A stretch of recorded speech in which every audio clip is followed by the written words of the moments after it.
rappeler que la plénière avait été convoquée pour 10 heures et que la journée d'hier avait été laissée exprès chômée à l'effet de donner aux différents groupes les possibilités de présenter leurs propositions et de s'entendre entre eux. Nous sommes là depuis 10 heures, il est 16 heures. 6 heures de temps, les groupes ou certains groupes ont encore des difficultés pour proposer leurs membres dans les commissions et surtout les présidents de commission. Le premier jour et le deuxième jour, c'était encore des rixes et des batailles, non pas autour de principes, parce que finalement les gens ont voté conformément aux principes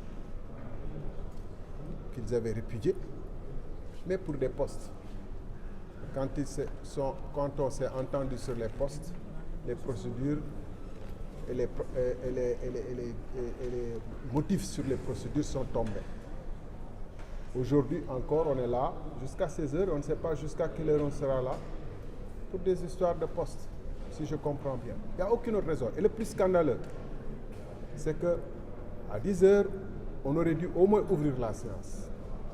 Et dire aux députés qu'est-ce qui se passe, parce que manifestement nous sommes des représentants élus du peuple, nous avons tous la même dignité. Le président de l'Assemblée nationale aurait dû se présenter, convoquer la séance, et les groupes qui ont des problèmes, on saurait quel groupe a des problèmes, et ils auraient pu aller régler leurs problèmes. On suspend jusqu'à demain s'il le faut. Mais faire perdre du temps aux gens, vous faire perdre du temps, c'est mauvais signe pour le Sénégal. Les urgences sont importantes. Les urgences sont nombreuses et l'opposition, comme le pouvoir, tous ont dit il y a les inondations, il y a le chômage, il y a la vie chère, il y a les jeunes qui attendent avec espoir en espérant que cette assemblée constituera l'assemblée de rupture. Il n'y a aucune rupture. Ce qui se passe est pire d'ailleurs que ce qui se faisait avant. Selon vous, à votre avis, où ça bloque exactement? Je ne saurais vous dire, vous avez les représentants de tous les groupes. J'ai eu l'occasion par hasard de rencontrer les 3 présidents de groupe réunis par hasard. Et je leur ai dit, vous avez la responsabilité, vers 11 heures, je leur ai dit, vous avez la responsabilité de faire en sorte que nous ne soyons pas dans le ridicule. Et que nous puissions aller très vite. Parce que manifestement, les problèmes bloquent dans vos groupes respectifs. Il est 16 heures et on espère qu'à l'avenir, ce ne seront pas encore ces marchandages d'épiciers, de tapissiers sur je veux être tel président de commission, je veux être tel qui vont faire bloquer la République. Nous avons promis aux Sénégalais des ruptures. Nous leur avons dit que ça va changer, ça doit changer. On est au 21e siècle, le monde avance, le monde n'attend pas l'Afrique. Mani, 10 heures la ñu woo tey talaata la démb altine dañ leen ko bàyyiloon ci li ma dégg ci li ma comprendre pour ñoom ñu mën a gise ci seen i biir groupe bu ne gise pour andi ay proposition yu muy jébbal ci commission yi xam nañu groupe bu ne ban commission ñaata commission la war a jël waaye ba tey jii nii dafa mel ni am na groupe yoo xam ne d'accord guñu ci naka la ñuy séddoo seen i poste commission yi muy président de commission ak yeneen maanaam teraanga yi ci nekk parce que wax ji loolu la xam nga premier jour bi tamit affaire teraanga la woon rek bu fekkonte ni ñaari candidat la ñu amoon coow li yëpp du toll nii nañu bañoon voté moom la ñu voté ci ëllëg si loolu il faut sénégalais yi xam ko coow li bëri woon na lool tey jii nii il faut nit ñi xam lan moo xew lu bloqué actuellement affaire poste ñu ngi fi depuis 10 heures ba ñu tàmbalee président bi dafa waroon ñëw ne député yi ñun ñoo nangoon ni 10 heures la ñuy commencé 10 heures jot na léegi nañu woote ba xam ndax mën nañu commencé am déet ñu xam bu boobaa dinañ xam ñan ñoo bloqué ak lu tax ñu bloqué ndax dañ leen di may ab wala ndax dañuy dàq liggéey bi ba ëllëg waaye 4 heures gi mën nañ fi toog ba minuit xamuñu ci coobaree ñenn ñi rek ak seeni dëgër bopp ñeneen ñi bañ a bàyyi lii mooy sama cër lii laa bëgg moom moo ñu fi tënk ba tey jii dama ni sénégalais yi dañu wax assemblée bu bees boo xam ne dinañu liggéey taxaw sénégalais yi taxaw ci ndóol gi taxaw ci dund gu cher bi taxaw ci ubbi école buy nar a jub taxaw ci yeneen problème yu bëri chômage beeg yooyu mu ñu foog 10 heures ba 16h juróom benn waxtu ñii di naani café ñii di taxawaalu ci couloir yi ñii di lire seeni livre ñii di téléphoné liggéeyuñu benn liggéey bu am solo yéen ngeen taxaw fii di xaar mënuñu leen wax dara. da ngeen jàpp intérêt personnel rek moo bloqué. ay intérêt personnel moo bloqué mbir mi mën nañ ko nag après bu ñu génnee habillé ay wax yu bëri comme nu ñu mën a bëri comme yu fi jaar yëpp li fi jaar keroog talaata altine ak talaata ay intérêt personnel la rek dañ ñëwoon ñun sama char gi dañ ñëwoon faw ngeen wax fu ngeen far commencé di ñu saaga ba résultat yi génnee rek ñu commencé ni faw ngeen taxaw wax fu ngeen far ñan ngeen nar a wooteel mais ba ñu amee ñetti candidat opposition benn candidat pouvoir xam nañu woote affaire yooyu yombewul noonu parce que ñooñu doon wax bu ñu far bu ñu amoon benn candidat wax ji dina gën a yomb donc nañu bàyyi di xaxaranteeg di kiiwante te sénégalais yi tamit comprendre lan mooy xew actuellement nii. bañ a topp bloqué exactement ci pouvoir bi la wala ci opposition bi wala. di nga am ngeen pouvoir bi fii am ngeen opposition bi fii dem leen laaj ku nekk xam nañ daal ñun duñu candidat ci dara ñu ngi fi depuis 10 heures ñu ngi xaar lu gënoon rafet mooy ñu laaj ñu woot nit ñi wax leen ni li ma même yéen ñu jox leen ay information wax leen ni aj nañu wax ji ba 14 heures wala ba 16 heures boo amee yeneen soxla nga doxi ko ñaar. Merci beaucoup. Merci beaucoup. Je pense que c'est important souvent d'éclairer la lanterne des Sénégalaises et des Sénégalais pour ce qui se passe ici au niveau de l'Assemblée nationale. Vous tous, vous aviez constaté que le jour de l'installation de l'Assemblée nationale, à 7h, je dis bien, les 83 députés de Benno Bokk Yakaar étaient dans la salle.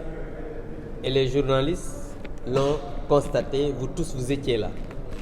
Aujourd'hui, au moment où je vous parle, les députés de Benno Bokk Yakaar sont encore dans la salle. La preuve, faites le tour pour essayer de trouver un député de Yewwi pour une interview. Vous n'en trouverez pas.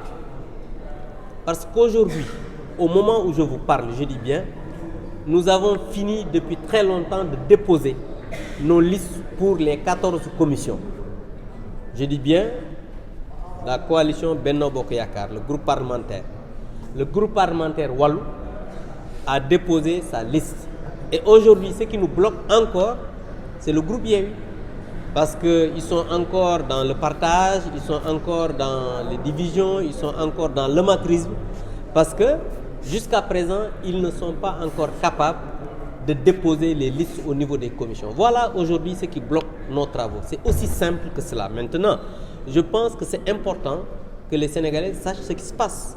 Parce qu'on ne peut pas dire que l'Assemblée est bloquée, rien ne va, on avait convoqué depuis 10 heures, on n'a pas encore démarré alors que les Sénégalais et les Sénégalais ne sachent pas ce qui fait bloquer nos travaux. Et je pense, je vous l'ai dit, il faut aller faire le tour. Est-ce que vous allez trouver un député de eux pour faire une interview? Parce que eux, ils ont l'habitude très tôt de s'épancher dans la presse, mais vous n'en trouverez pas parce qu'ils sont en réunion, ils n'ont pas fini. Donc voilà un peu ce qui bloque nos travaux. Li nga xam ne moom laa bëggoon wax rek mooy baax na aussi bu ñu ñëwee ci bërëb 1 2 ñu ne député yi ñëpp a yem ñëpp yemuñu parce que bu ñëpp yemoo am ñu gedd seen cër. Bi ñuy installé assemblée nationale bi 7 heures du matin 83 députés Benno Bokk Yaakaar yi ñëw nañ ñi bloqué mbir mi xam ngeen mooy waa Yewwi. Tey jii fi may wax ak yéen def leen touru assemblée bi ngeen xool ba xam di ngeen gis ku ngeen interviewé ci ñoom xam nga ñoom 1 2 ñu nekk ci presse bi di wax mais mënoo cee gis kenn parce que ñi ngi réunion pareeguñu di lijjanti ay kii mooy bokk ci commission kii mooy jël lii maay jël lii nangam jàppal bàyyi la. Aujourd'hui Wallu ak Benno Bokk Yaakaar déposé nañ seen liste depuis très longtemps lii nga xam ne moo bloqué yëf yi mooy ñoom ñoo pareegul et je pense que loolu aussi am na solo sénégalais yi xam ko parce que jàpp naa ne c'est la première fois ñi nga xamante nii peut-être xam nañ histoire du parlement Sénégal ñu ñëw pour ratification ay commission ñu jël temps bi yëpp musul am ratification commission musul am ñu jël temps bi yëpp mais donc je pense que loolu aussi war na tax ñu xam exactement lan moo xew ci assemblée bi ak ñi nga xam ne ñoom lañ ko seqal ci lan la ñu nekk parce que ñoom dañoo jaayoon sénégalais yi éthique jaay leen jom jaay leen fulla jaay leen fayda jaay leen liggéey boo xamante ni moo leen indi ci parlement bi leen indi ci parlement bi ñi ngi di ko lijjanti mënuñoo fexe ba pare donc je pense que loolu c'est important nit ñi xam. li ni mel bu amee lan moo war a doon taxawaay président assemblée nationale. président assemblée nationale nag moom du nit koo xamante nii day ñëw defee parce que fii dañuy waxtaan di liggéey li ne bu amee mooy dañuy toog xaar et le président de l'assemblée nationale jàpp naa ne ci kanam yu néew wala ay simili wala ay waxtu dina jël ay décisions pour que ñu mën a liggéey parce que de toutes les manières on est obligé l'assemblée est obligée de délibérer et je pense que des décisions seront prises pour ñu délibérer parce que moom wasin ak dem tool a fi nekk moom mënuñoo bañ a pare parce que li ñu joxe comme responsabilité ñoom ñoo xam peut-être ni ñu koy séddalee mais mënul ñàkk ñu ñëw assemblée bi dox liggéey bi nga xamante ni moom la war a liggéey. Merci. De comprendre définitivement qu'aujourd'hui le temps est totalement contre nous. On n'a pas le temps, mais le rapport que nous avons avec le temps, avec la ponctualité, c'est un rapport qui est extrêmement trouble. Et je pense qu'aujourd'hui, de part et d'autre, nous avons intérêt à faire des efforts dans ce sens-là pour pouvoir être à l'heure parce que les gens n'ont pas les mêmes préoccupations. Je fais allusion à des gens qui, quand même, au-delà du travail de l'Assemblée nationale, peut-être ont un certain inconfort lié peut-être à la santé et d'autres. C'est pas mon cas, mais aujourd'hui, il faut prendre en compte les préoccupations des uns et des autres pour pouvoir être à l'heure comme convenu. Nous avons été convoqués à 10h et je pense que les travaux préparatoires, préalables devraient être faits avant 10h ou bien même la veille pour permettre quand même d'aller plus vite. Maintenant, ça pose un autre problème. L'autre problème, c'est que les gens devront se parler le plus possible pour pouvoir trouver des consensus rapidement, pour pouvoir aussi avoir un esprit de dépassement, parce que je pense que le blocage principal, c'est d'habitude à l'intérieur même des groupes qu'il y a des difficultés à avoir des consensus, à pouvoir transcender certains obstacles, certaines différences, certaines orientations pour aller rapidement à l'essentiel. Et je pense qu'il faut davantage du leadership en Afrique et au Sénégal. Malheureusement, on note énormément de bureaucratie. La bureaucratie reste quand même le talon d'Achille des politiques publiques même en Afrique pour plus de célérité, et la bureaucratie n'aime pas le leadership. La bureaucratie, c'est quand on privilégie les procédures sur le résultat, et je pense que l'Afrique est interpellée, doit aller très vite, beaucoup plus vite, vite et bien. Vite et bien, c'est ça que les populations aujourd'hui nous demandent, et on interpelle aussi l'administration parlementaire de faire davantage des efforts dans ce sens pour leur permettre quand même d'aller vite et bien. Abdou Mbow a dit que dans la salle, il n'y a que des députés de Benno qui sont là. Les députés de Yewwi ne sont pas là. Est-ce que vous rejetez la faute aux députés de Yewwi? Je ne mets personne au box des accusés, j'interpelle tout le monde. Alors, le blocage, ça se situe à quel niveau? C'est de Benno, de Yewwi ou des non-alignés? Je ne sais pas. Les groupes concernés, vous pouvez leur demander. De toute façon, ils sont en concertation depuis 10 heures, donc pour avoir des consensus. Mais moi, je vais au-delà de ça. Ce qu'on constate, c'est aujourd'hui, l'Assemblée nationale n'a pas seulement le monopole de ce qui se passe ici, ça se passe ailleurs. Ça se passe même à la présidence. Donc, je pense que c'est le peuple sénégalais qui est interpellé pour comprendre que les populations, comme on le dit en Wolof, donc les populations nous attendent sur les choses qui sont essentielles, et je pense qu'on a intérêt quand même à faire ce pourquoi nous avons été élus, ce pourquoi les populations nous ont choisis, et de la transcendance, du dépassement. Et c'est ça qui est ressorti des élections du 31 juillet 2022. Si Olof loolu ñu mën a wax si tàggatémbe bi nga xamante ne am na ci démarrage liggéey bi depuis ce matin fii si assemblée. waaw li may wax rek mooy waxtaan war nañu gën a jàng waxtaan ci biir Sénégal, war nañu gën a xam aussi njëriñu waxtu temps dafa am solo. Donc je pense que réew yi raw yëpp tey jii rapport bi ñu am ak temps moo tax ñu raw, mooy aller vite et bien, et je pense que ne ñun ci procédure yi la ñuy nekk ci kii, donc il y a trop de bureaucratie et malheureusement ça nous empêche d'aller. Beneen bi mooy il faut que ñu jàng waxtaan boo xam dinañu permettre ñu mën a dépasser li nga xamante ni moom moo ñu wuutale ba mën a dem ci essentiel bi, parce que li ñuy def si fii tey jii lu am solo la mooy les commissions. Donc loolu mënoon nañ koo def démb wala fan yi ñu romb ba nga xamante ni sax tey jii bu ñu ñëwee dinañ gaaw, parce que wax dëgg yàlla toog nañ fi toogaay ni ma ko doon wax léegi ci wolof, am na ñu bari ñoo xam xëy na seen yaram sax mayu leen ñu yàgg ci toogaay benn yàggaay bi.